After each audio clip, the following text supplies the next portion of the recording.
우리가 현실 가운데요, 내 마음대로 안 되는 것들이 많이 있죠. 그런데 그것을 좀 이렇게 세 가지를 좀 함축하면은, 첫째는 돈 버는 거 이거 내 마음대로 안 되잖아요. 또 내 자신의 건강도 이것도 한계가 있습니다. 그리고 자녀를 잘 양육하는 것, 이 세 가지를 들 수가 있습니다. 그런데 그 중에서 정말로 어렵고 어려운 것은 다른 것이 아니라 자녀를 잘 키우는 양육의 문제입니다. 우리 모두가 이 부분에 대해서 공감을 하실 겁니다. 이것은 예전이나 지금이나 마찬가지입니다. 그런데 성경 말씀을 보니까 특이한 것을 발견하게 됩니다. 그것은 다름 아니라 하나님 앞에 귀하게 쓰임받은 사람들 중에 자녀 교육에 실패한 자들이 많다는 겁니다.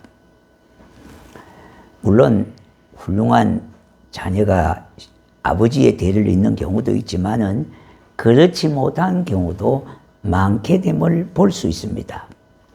그 실패한 자들을 좀 열거하면은요, 엘리 제사장과 사무엘, 다윗, 솔로몬도 마찬가지입니다. 그 중에 우리가 솔로몬의 예를 들어보면은 솔로몬의 아들이 르호보암이 있습니다. 그는 아버지의 지혜를 물려받지 못하고 어리석은 신하들과 놀아나다가 결국 나라가 두 쪽으로 갈라지게 됐습니다. 그래서 남쪽 유다와 북쪽 이스라엘로 분열되게 됐습니다. 그러므로 자식 교육은요, 아버지가 훌륭하다고 되는 것만 아니라고 하는 사실입니다. 강조해서 말씀드리면요, 자녀 교육만은 더군다나 하나님의 은혜라고 그렇게 고백할 수밖에 없습니다. 그러므로 중요한 것은 신앙교육은 어릴 때부터 해야 된다는 겁니다. 어떤 이는 태중에서부터 교육한다고 그렇게 주장하는데, 어떻게 말하면 태교, 성경적 태교, 이 태교 학문도 상당히 발전되고 있습니다. 예수님을 믿는 것도 어른이 대해서 예수님을 영접하는 것보다 어릴 때에 주님을 영접하는 것이 엄청난 차이가 있습니다. 일반 교육도 마찬가지입니다. 조기 교육이 성행하고요, 조기 교육에 많은 사람들이 투자를 하지 않습니까? 왜? 그만큼 효과가 있기 때문에 가능한 겁니다. 신앙생활도 어릴 때부터 믿는 것이 얼마나 효과적이고 차이가 있다는 것을 보게 됩니다. 어린아이들의 마음은 어른과 비교해서 백지 상태나 같습니다. 물론 죄가 없다는 말은 결코 아닙니다. 어른과 상대적으로 비교해서 하는 얘기입니다. 그러므로 어려서부터 예수님을 만나 말씀을 배워 가슴에 새겨진 신앙은 잘 박힌 못에 걸린 신앙이 되어지는 겁니다. 그의 인생관과 가치관이 주님께로 집중하게 되어졌기 때문에 그래요. 그래서 어른이 돼가지고 예수 믿으면 이게 잘 안 됩니다. 인생관과 가치관이 이제 왔다 갔다 하기 때문에 그래요. 예. 그러기에 바른 길 가고 축복된 길을 가게 되는 겁니다. 흔히 쓰는 말 중에 이런 말이 있잖아요. 3살 버릇 여든까지 간다는 말이 있습니다.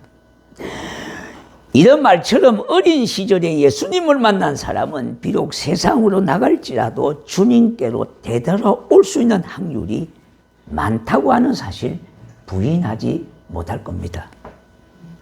그래서 우리가 군대에서 이 세례, 군중 세례식, 이게 굉장히 중요한 게 뭔가 하면요, 초코파이 한두 개 얻어 먹고 우유 빵 준다고 그렇게 와서 어디든지 몇 번 듣다가 세례를 받잖아요.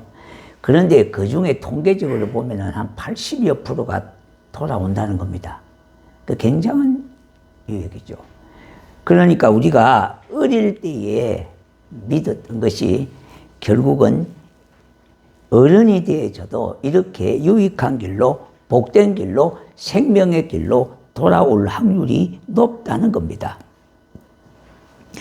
그러기에 나의 자녀는 그럼 어떤 존재이기 때문에 이렇게 귀하냐 이 말입니다.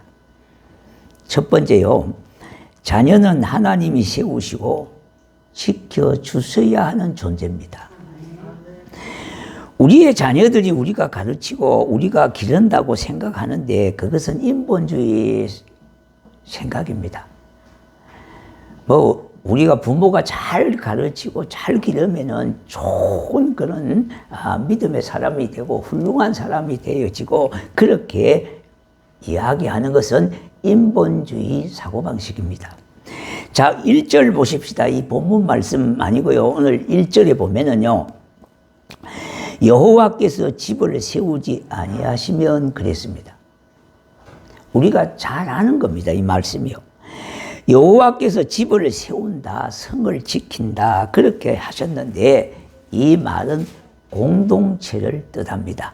가정에도 일종의 공동체고요. 교회도 마찬가지고 나라 국가도 마찬가지입니다.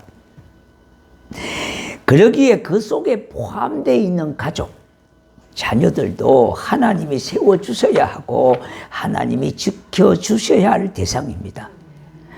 물론 어린이뿐만 아니라 어른들도 마찬가지입니다. 그러나 특히 우리 자녀들은요, 부모들이 자녀 양육에 대한 노력도 있어야 하지만은 하나님이 지켜주시고 세워주시지 아니하면 소용이 없다는 겁니다. 왜 그렇습니까? 인간은 한계가 있기 때문에 그래요. 부모가 능력이 많은 것 같아도요, 부모가 얼마나 한계가 많습니까? 똑똑한 부모가 자식을 잘 가르친다고 보십니까? 아닙니다. 많이 가진 자들이 그럼 잘 가르칩니까? 그것도 역시 아닙니다.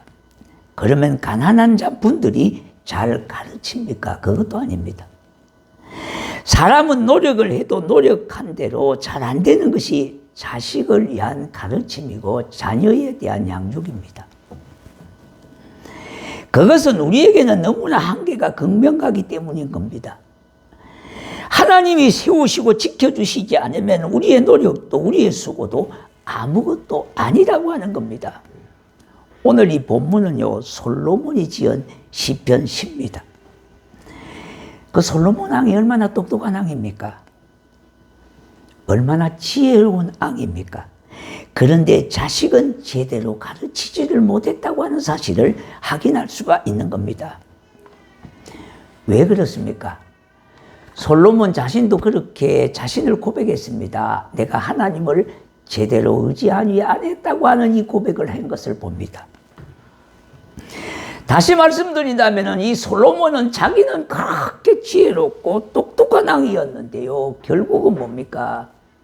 하나님을 제대로 의지하지 않았기 때문에 그렇다는 것을 고백하고 있습니다. 그가 우상을 섬기고요, 수많은 여인들을 아내로 맞아들이고 함으로 하나님이 주시는 은혜를 쏟아버리고 맞았던 겁니다. 자기는 아버지인 다윗에게는 효도를 한 왕이 솔로몬 아닙니까? 자기 자식은 그렇게 하지 못함을 보게 됩니다.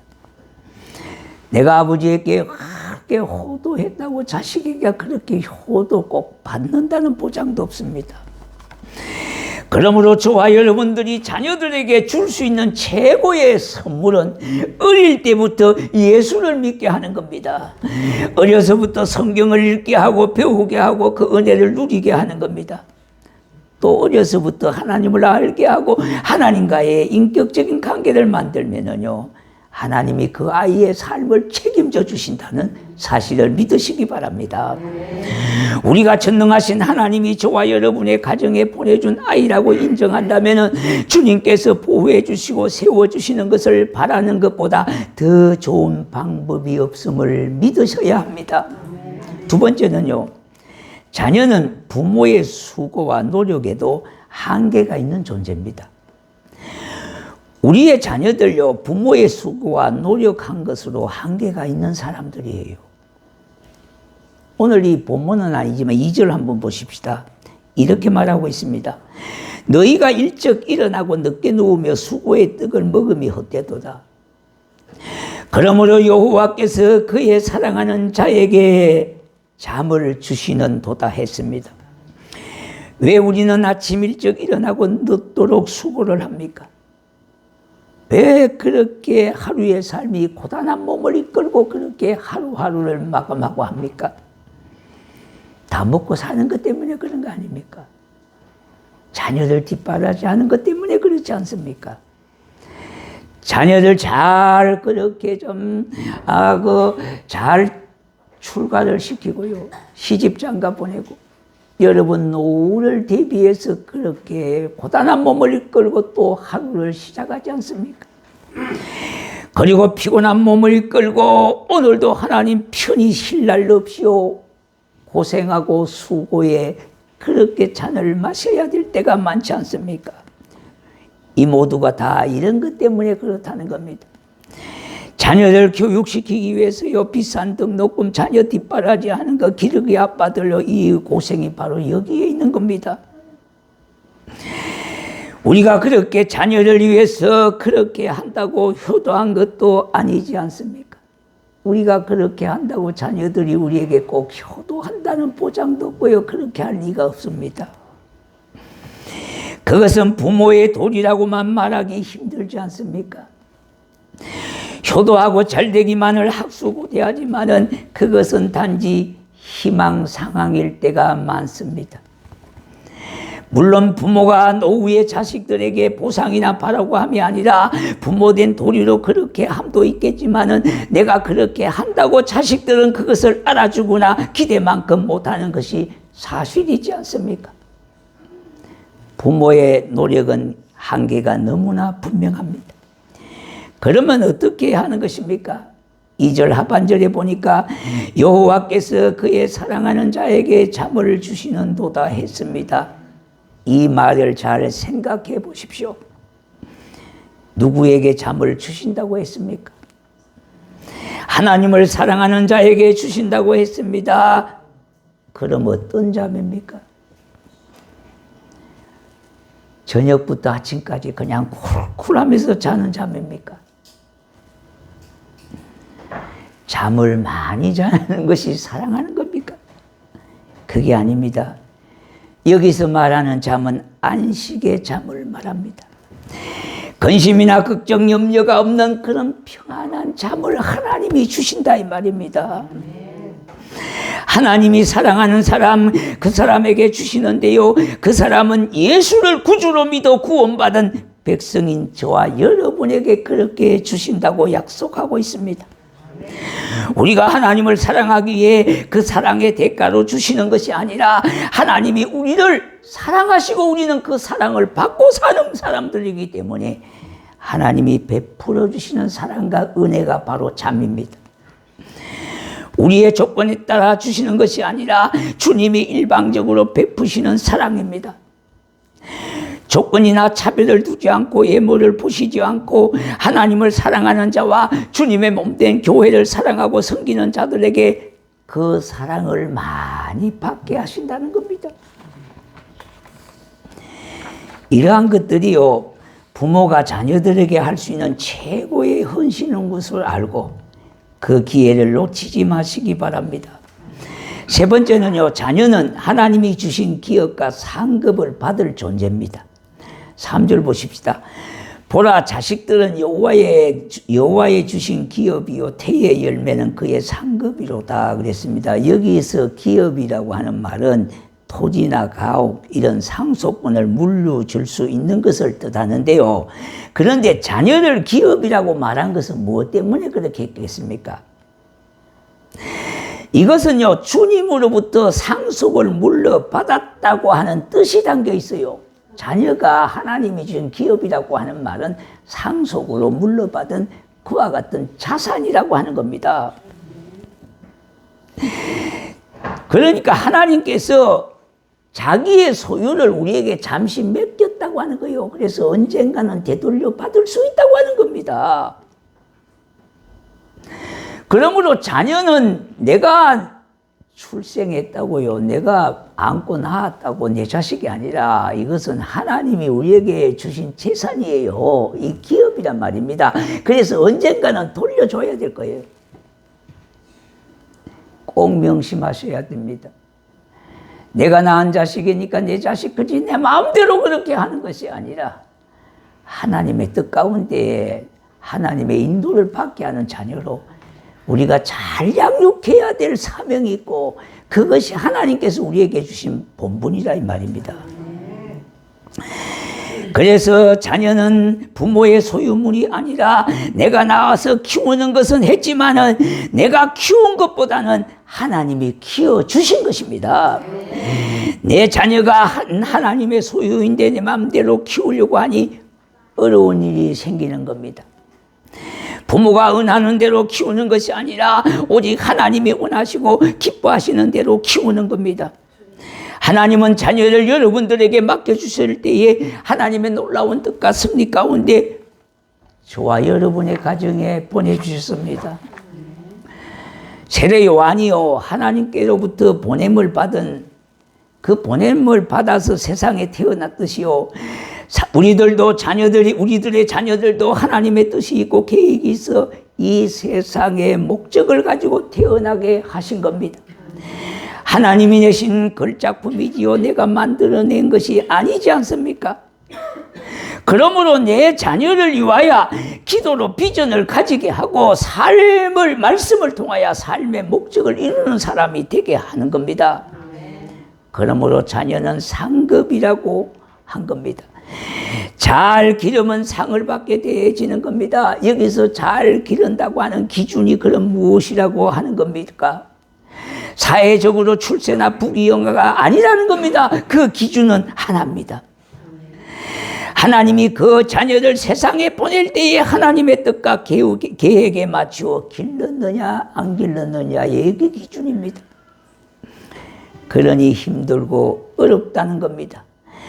그러나 우리 하나님이 지켜주시고 하나님이 세우시면 능히 하나님이 길러내심을 우리는 믿고 이 말씀에 붙잡혀야 하겠습니다. 하나님이 저와 여러분의 자녀들을 택하시고 하나님이 지명하여 불러내셨습니다. 하나님이 붙드시고 하나님이 들어 사용하시는 겁니다. 그러면 그 자식은 가문의 복이 되고 모든 이의 복의 근원이 되어지는 겁니다. 이제 말씀을 좀 맺겠습니다. 우리가 4절 5절 보면은요 4절 젊은 자의 자식은 장사의 수중의 핫살 같으니 5절 보니까 이것이 그 핫살통에 가득한 자는 복되도다 그랬습니다.